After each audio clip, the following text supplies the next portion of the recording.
Bismillahirrahmanirrahim. Alhamdulillahirabbil alamin. Allahumma shalli ala Muhammad wa ali Muhammad. Allahumma shalli ala Muhammad wa ali Muhammad. Assalamu alayka ya Aba Abdillah wa alal arwahil lati hallat bi finaik. Alaikum minni jami'an salamullahi abada ma bakitu wa bakiyal lailu wan nahar wala ja'alahu Allah akhiral ahdi minni li ziyaratikum. Assalamu alal Husain wa ala Ali ibn al-Husain wa ala auladil Husain wa ala ashabil Husain wa rahmatullahi wa barakatuh. Assalamualaikum warahmatullahi wabarakatuh. Waalaikumsalam warahmatullahi wabarakatuh. A'adhamallahu ujurana wa ujurakum bimusabina bil Husain alaihi salam. Juga kami sampaikan takziah kita semua kepada Ibunda Al-Husain Sayyidah Fatimah, kepada Ayahanda Al-Husain Imamul Masyariq wal Magharib Al-Imam Ali bin Abi Thalib, kepada datuk daripada Al-Husain Nabi kita, Nabi besar Muhammad sallallahu alaihi wa alihi wasallam, kepada saudara dari Al-Imam Husain, Al-Imam Hasan Al-Mujtabah, dan juga kepada Al-A'immah Al-Ma'sumin, kepada para maraji', kepada para ulama dan mukmin mukminat di seluruh penjuru dunia atas kesyahidan Al-Imam Husain alaihissalam beserta dengan keluarganya dan sahabat-sahabat setianya. Hadirin hadirat yang dimuliakan oleh Allah, manusia itu adalah makhluk sosial. Dalam pengertian manusia tidak bisa hidup sendiri. Dia butuh berhubungan dengan manusia yang lainnya, butuh berinteraksi dengan manusia yang lainnya. Kehidupan sosial bagi manusia itu adalah sesuatu yang fitrah, sehingga semua manusia siapapun dia pasti membutuhkan berhubungan dengan manusia yang lain, tidak mampu berhidup tanpa berhubungan dengan yang lainnya. Karena manusia adalah makhluk sosial, maka kesetiaan, karena manusia adalah makhluk sosial dan bersosial itu adalah sesuatu yang bersifat fitrah, maka kesetiaan, pengorbanan adalah juga sesuatu yang bersifat fitrah. Hanya saja biasanya manusia pada umumnya itu dia setia, dia rela berkorban kepada orang-orang yang dia cintai. Seorang ayah misalnya, dia akan rela berkorban demi anaknya. Seorang ibu, dia rela tidak makan, rela tidak tidur semalaman demi anaknya. Begitulah manusia pada umumnya, rela berkorban demi manusia-manusia yang dicintainya. Karbala mengajarkan kepada kita semua bahwasanya loyalitas, pengorbanan itu harus semuanya bermuara kepada Allah. Kesetiaan kita kepada siapapun pengorbanan kita kepada siapapun itu harus dikarenakan Allah, bukan dikarenakan faktor-faktor yang lainnya. Seperti di dalam ayat Al-Quran, sebagaimana kita ketahui, Nabi Allah Ibrahim, Nabi yang sangat berharap untuk memiliki anak, selalu berdoa kepada Allah, Rabbi habli minas salihin, ya Allah, anugerahkanlah kepadaku anak yang soleh. Doa itu beliau panjatkan dalam jangka yang sangat lama. Allah tidak memberikannya.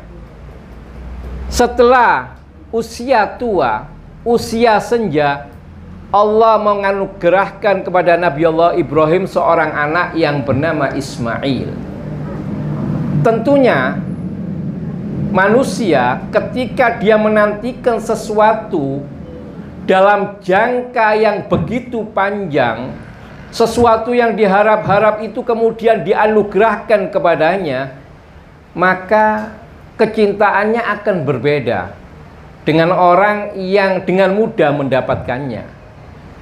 Tentunya kecintaan Nabi Allah Ibrahim kepada Nabi Allah Ismail yang dinanti-nantikan dalam waktu yang cukup lama, kecintaan yang sangat besar, karena beliau menantikan bukan dalam hitungan yang sangat singkat, tapi dalam hitungan yang sangat lama. Itu yang pertama. Setelah Allah menganugerahkan bayi mungil yang bernama Ismail, Allah memerintahkan Nabi Allah Ibrahim untuk anaknya ditinggal bersama istri tercintanya, yang disebutkan di dalam Al-Quran fi wadin ghairi di zar'in, di satu lembah yang kering kerontang, di sebuah lembah yang di situ tidak ada makanan dan tidak ada minuman. Nabi Ibrahim dengan suka hati harus meninggalkan anaknya tersebut. Setelah sekian lama melakukan perjalanan, Nabi Ibrahim mengikuti apa yang diperintahkan oleh Allah. Ketika kembali ke lembah tersebut, Nabi Allah Ismail mulai tumbuh kembang. Dia menjadi seorang remaja yang secara fisik sangat tampan. Dia seorang nabi pastinya. Bukan hanya itu saja, dia tumbuh menjadi remaja yang sangat bertakwa, yang sangat saleh. Ketika melihat itu, Nabi Allah Ibrahim sebagaimana disebutkan di dalam kitab, di dalam hatinya muncul kecintaan, bukan kecintaan yang biasa, tapi kecintaan yang mudha'af, kecintaan yang berlipat ganda. Tapi apa yang terjadi setelah itu? Allah mengatakan di dalam Al-Quran, Allah memerintahkan melalui wahyu agar Nabi Allah Ismail yang sangat dicintainya itu untuk disembelih. Ya bunayya, inni ara fil manami anni adbahuka fandur madza tara. Wahai anakku Ismail, aku melihat di dalam tidurku, aku menyembelihmu. Fandur madza tara. Bagaimana pendapatmu wahai Ismail? Apa kata Nabi Allah Ismail? Ya abati fa'al ma tu'mar satajiduni insyaallah minas sabirin. Wahai ayahku, jalankan apa yang diperintahkan oleh Allah, engkau akan mendapatiku termasuk orang-orang yang bersabar. Kecintaan Nabi Allah Ibrahim kepada anaknya Ismail yang mudha'af, yang berlipat ganda, tetap bermuara kepada kecintaan kepada Allah. Yang kedua, contoh yang kedua adalah Hujr bin Adi, seorang pecinta sejati Imam Ali bin Abi Thalib. Pecinta sejati. ketika dia dan anaknya akan menjalani hukuman karena kecintaannya kepada Imam Ali bin Abi Thalib, karena berwilayah kepada Ali bin Abi Thalib, maka salah satu akibat dari kecintaan tersebut, dari kewilayahan tersebut, raja memutuskan bahwasanya Imam Ali, Hujr bin Adi dan anaknya harus dieksekusi, harus dibunuh. Maka ketika Al-Ghajah akan mengeksekusi Hujr, pecinta sejati Imam Ali, Hujr mengatakan kepada Al-Ghajah, bunuh terlebih dahulu anakku. Al-Ghajah ini keheranan. Pada umumnya orang tua itu rela berkorban untuk anaknya. Ini aneh bagi Al-Ghajah tersebut. Bagaimana Hujr ketika akan dieksekusi, akan dibunuh, dia perintahkan agar anaknya dibunuh terlebih dahulu. Kemudian sang Al-Ghajah mempertanyakan, kenapa kamu harus memerintahkan anakmu dibunuh terlebih dahulu dibandingkan kamu? Kata Hujr bin Adi, iya, aku khawatir apabila aku dibunuh terlebih dahulu, kemudian anakku tidak memiliki ketahanan, tidak memiliki kesiapan, sehingga dia berlepas tangan daripada berwilayah kepada Ali bin Abi Thalib. Karena itu, aku minta anakku yang dieksekusi terlebih dahulu, yang dibunuh terlebih dahulu, sehingga dia tetap berwilayah kepada Imam Ali bin Abi Thalib. Begitulah kecintaan kepada Ali, keberwilayaan kepada Ali merupakan bukti cinta kepada Ar-Rasul dan bukti cinta kepada Allah.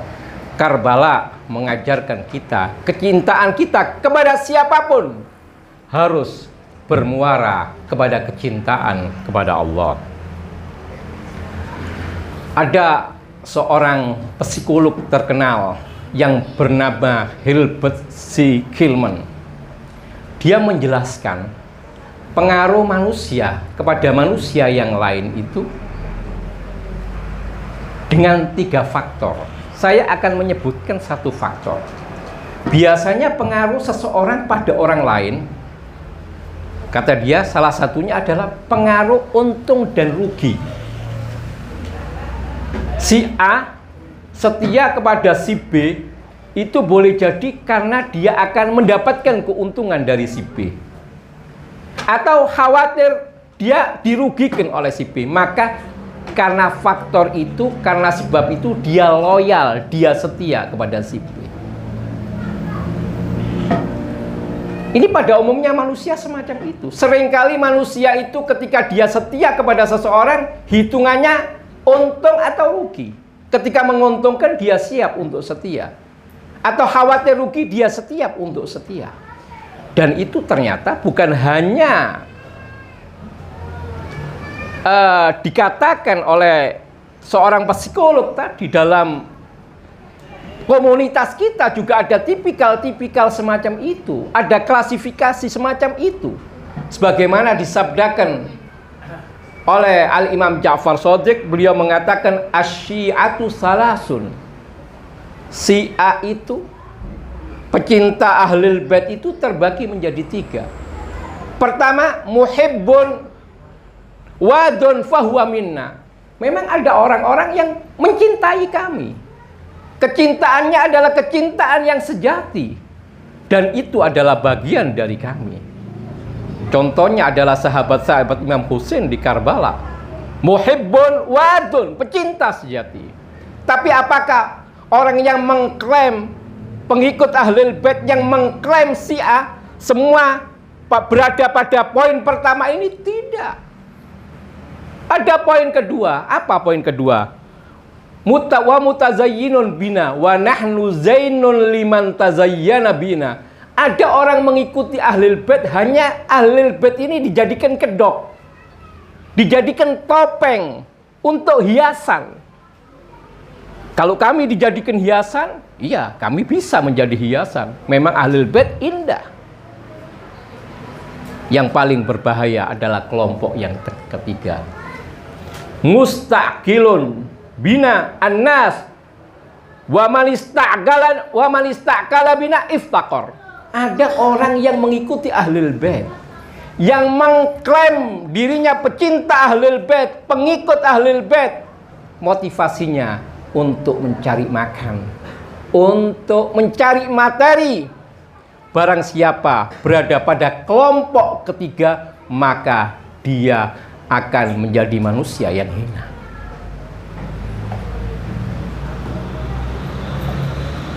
Oleh karena itu, fenomena Karbala ini jadi cukup jadi perhatian, bukan hanya dari ulama-ulama Islam, dari pakar-pakar Barat pun memperhatikan.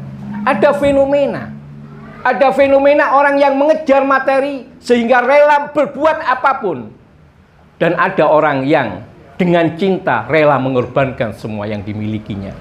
Seorang Kristiani yang bernama Joros Jordak, dia ketika menggambarkan pengikut Imam Husain dan pengikut Yazid, dia mengatakan semacam ini.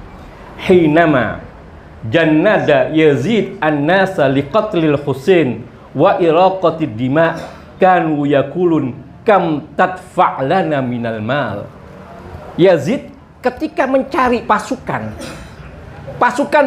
bayaran itu, ketika dicari untuk memerangi Imam Husain, untuk mentumpahkan darah Imam Husain, mereka bertanya, kam tadfa lana minal mal, kau berani membayar berapa wahai Yazid, sehingga engkau meminta aku bergabung dengan engkau.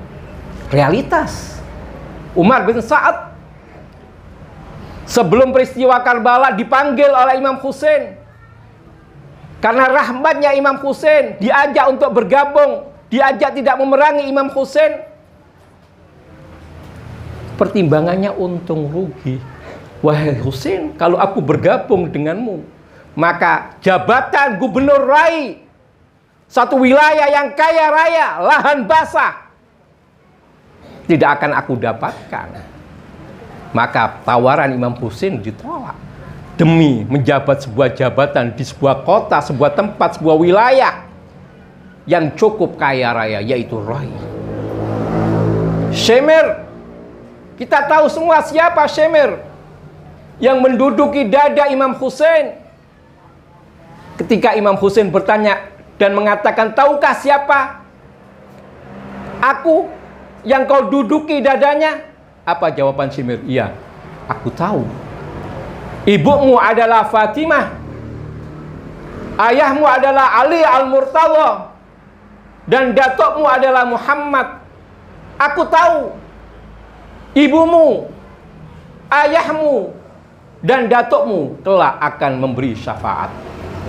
Tapi hadiah yang dijanjikan oleh Yazid lebih aku harapkan dibandingkan syafaat ibumu, syafaat ayahmu, dan syafaat datukmu.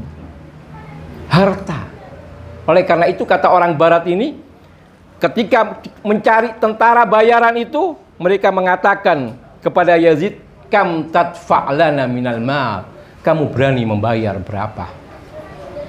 Kemudian kata Joros Jordak, amma ansarul Husain, adapun sahabat-sahabat setia Al-Husain, fakanu yaqulun, mereka mengatakan, lau annana tuqtalu sab'ina marrah, andaikan kami dibunuh sebanyak 70 kali, fa annana ala isti'dadin li an nuqatil baina yaday, kami tetap siap untuk berperang bersama denganmu, wa tuqtalu marratan ukhra aidan, dan siap untuk dibunuh kembali. Ini jadi ada manusia yang memang motifnya duniawi. Coba orang-orang yang motifnya dunia, materi, ini kesetiaannya, loyalitasnya temporer, hanya sementara waktu. Ketika sebab kesetiaan itu hilang, maka kesetiaan itu akan hilang.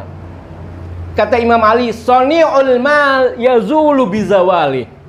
Orang yang bersahabat, yang setia karena harta, persahabatan dan kesetiaan itu akan hilang ketika harta itu hilang. Imam Ja'far Shadiq pernah membagi kelompok manusia dalam tunduk dan beribadah kepada Allah. Kita beribadah mengharapkan surga itu boleh, mengharap takut api neraka itu boleh, tapi ada level yang lebih tinggi yang akan saya jelaskan nanti. Kata Imam Ja'far Shadiq, manusia itu terbagi menjadi 3. Qaumun abadullaha azza wa jal khaufan fatilka ibadatul abid. Ada orang menyembah kepada Allah, tunduk kepada Allah karena faktor takut masuk neraka dan lain sebagainya. Itu adalah ibadahnya hamba sahaya yang takut kepada majikannya, takut mendapatkan sanksi dan lainnya. Yang kedua, wa qaumun abadullah tabaraka wa ta'ala thalabus sawab. Ada orang yang beribadah karena mengharapkan pahala. Itu adalah ibadahnya fatilka ibadatul ujara, adalah ibadahnya pedagang, bisnismen yang mencari keuntungan. Ini level yang tertinggi, ya. Wa qaumun abadullah azza wa jalla hubban lahu fatilka ibadatul ahrar wa hiya afdal. Ada orang yang tunduk kepada Allah, yang beribadah kepada Allah. Motivasinya hanya satu, bukan takut neraka, bukan mengharapkan surga, tapi kecintaan kepada Allah. Ibadah yang semacam ini adalah ibadahnya orang yang merdeka. Dan ini ketundukan dan ibadah yang paling afdol, yang paling mulia.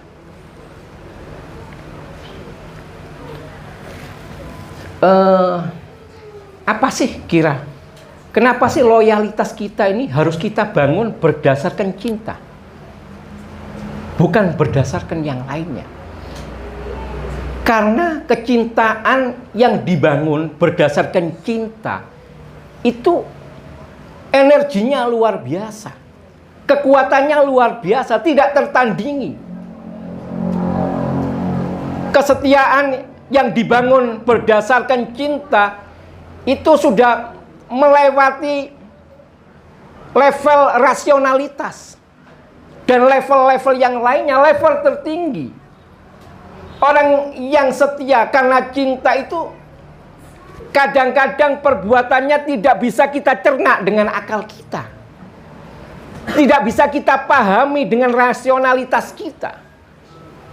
Bisa kita lihat bagaimana Abbas di Karbala, air yang sudah di bibirnya dia buang begitu saja karena kecintaannya kepada Al-Husain dan keluarga Al-Husain.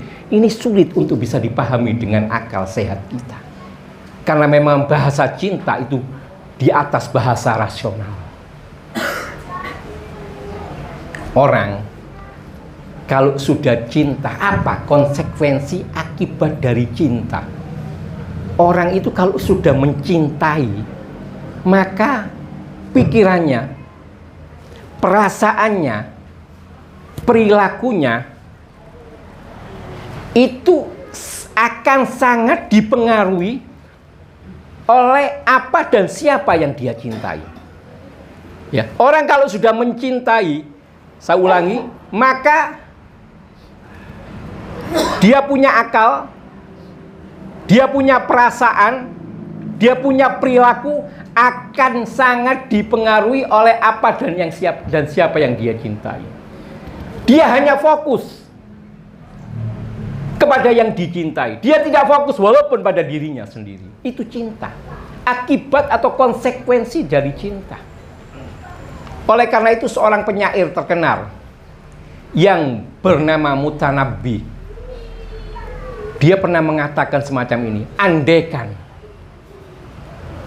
aku ini diberikan kemampuan untuk mengendalikan mataku, maka tidak pernah akan aku buka kecuali apa ketika melihat kamu. Melihat siapa? Melihat yang dicintai. Kata Nabi, andaikan aku bisa mengendalikan mataku, mataku ini tidak akan pernah aku buka kecuali hanya untuk melihat kamu. Kamu siapa? Kamu adalah yang aku cinta. Ada seorang pecinta sejati Rasul Sallallahu alaihi wa alihi wasallam. Bukan orang kaya. Dia bekerja di kebun. Ketika dia merawat kebunnya, tiba-tiba anaknya berlari pergi ke kebun, menghampiri ayahnya. Dia menginformasikan, dia mengabarkan kepada ayahnya bahwasanya kekasihnya Rasul telah meninggal dunia. Apa yang dilakukan orang tersebut? Spontan dia mengangkat tangannya dan berdoa, Allahumma dhib basari hatta la ara ba'da habibi Muhammadin ahadan. Ya Allah, butakanlah mataku sehingga aku tidak melihat seorang pun setelah melihat kekasihku Muhammad. Allahumma salli ala Muhammad wa ali Muhammad. Itulah cinta. Pikiran, perasaan, perilaku hanya fokus kepada yang dicintainya. Tidak fokus kepada yang lainnya. Begitulah yang terjadi di Karbala. Keluarga Al-Husain, sahabat Al-Husain hanya tertuju kepada Imam Husain, tidak kepada yang lainnya. Ada seorang yang bernama Aun bin Ali. Aun bin Ali ini saudara Imam Husain satu ayah, anaknya Imam Ali. Tapi bukan dari ibu Sayyidah Fatimah, juga bukan dari ibu Ummul Banin.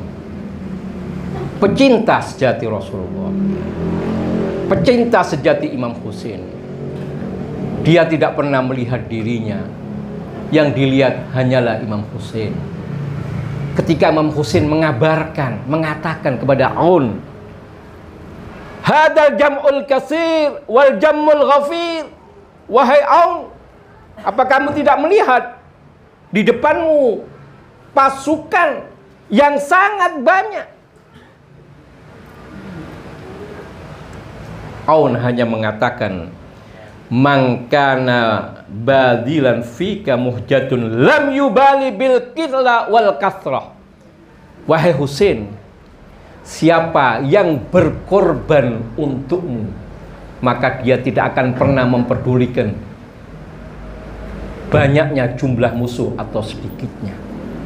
Aun hanya fokus kepada Imam Husain, tidak melihat dirinya, perasaannya, akalnya, dan sikap dan perilakunya hanya tertuju kepada Imam Husain, bukan yang lainnya. Ada Muslim bin Aus saja, seorang manula. Konon Muslim bin Aus saja ini adalah sahabat karib Habib bin Mudhahir. Sama-sama manula. Kalau tidak salah Habib bin Mudhahir itu usianya 90 tahun, Muslim bin Aus saja sekitar 75 tahun. Bahkan ketika informasi keberangkatan Imam Husain itu, ketika itu Muslim bin Aus saja akan ke kamar mandi, akan mandi. Tapi karena ada informasi diminta untuk bergabung dengan Imam Husain, dia urungkan niatnya untuk mandi, dia berangkat langsung. Pecinta sejati Imam Husain. Kemudian Imam Husain mengatakan kepada dia, wahai paman, karena sudah tua usianya, kamu sudah banyak berbuat, kamu sudah banyak memiliki jasa kepada kita, kamu jangan ikut bergabung berperang dengan kami.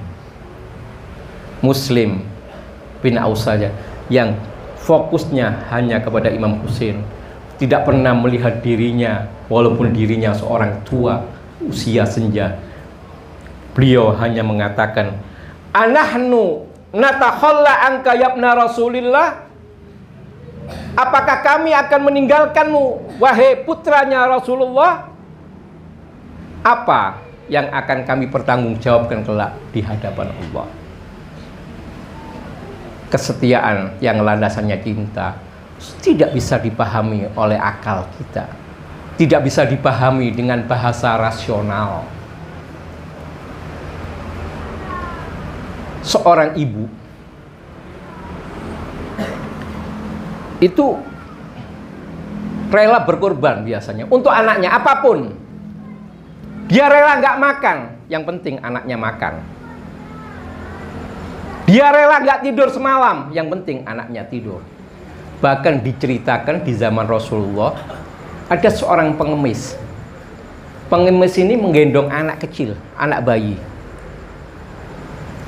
Datang ke rumah Rasulullah untuk minta sesuatu karena dalam kondisi lapar. Pada waktu itu Rasulullah nggak ada, yang ada hanya istri-istrinya. Dicari di rumah itu tidak ada apapun kecuali ada sebutir kurma. Ada sebutir kurma. Sebutir kurma itu kemudian diberikan kepada pengemis tersebut. Anda lihat begitu pengorbanan seorang ibu, begitu kecintaan seorang ibu kepada anaknya. Kemudian kurma itu dibelah menjadi dua. Yang satunya diberikan, jadi separuh-separuh, separuhnya diberikan kepada bayi. Niat dia separuhnya akan dia makan. Tapi ketika dia melihat anak kecil, anaknya yang kecil itu makan dengan begitu lahapnya, dia urungkan niatnya. Walaupun dia dalam kondisi lapar. Separuh kurma itu juga diberikan kepada anaknya yang kecil tersebut. Itulah seorang ibu. Tapi beda di Karbala. Di Karbala, seorang ibu tidak lagi melihat anaknya, tidak lagi melihat dirinya. Yang dilihat hanyalah Imam Husain, kekasihnya. Oleh karena itu, ketika seorang anak yang sekitar umur 11 tahun, Amr bin Junada al-Ansari, akan tampil, Imam Husain melihat itu dihadang oleh Imam Husain. Jangan. Karena baru saja ayah daripada anak ini mati syahid. Khawatir Imam Husain kalau ibunya tidak menginginkan anak itu juga tampil di medan laga. Dicegah oleh Imam Husain. Apa kata anak kecil itu? Seorang ibu yang biasanya anaknya digigit semut pun tidak rela, digigit nyamuk pun tidak rela. Anak kecil itu mengatakan kepada Imam Husain, "Wahai Imam, yang mengenakan baju perang ini adalah ibuku. Dia meminta aku untuk membelamu." Cinta fokus hanya kepada yang dicintainya, tidak pernah melihat selainnya, walaupun kepada anaknya. Maka tampillah anak itu di medan laga dan gugur. Kemudian ibunya berteriak, "Selamat datang pahlawanku, engkau telah menyejukkan hatiku.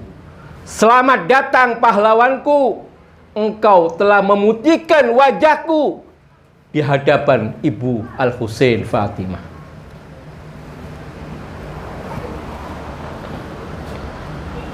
Ini mungkin beberapa cinta, kesetiaan yang landasannya adalah cinta akan mengalahkan semua kesetiaan.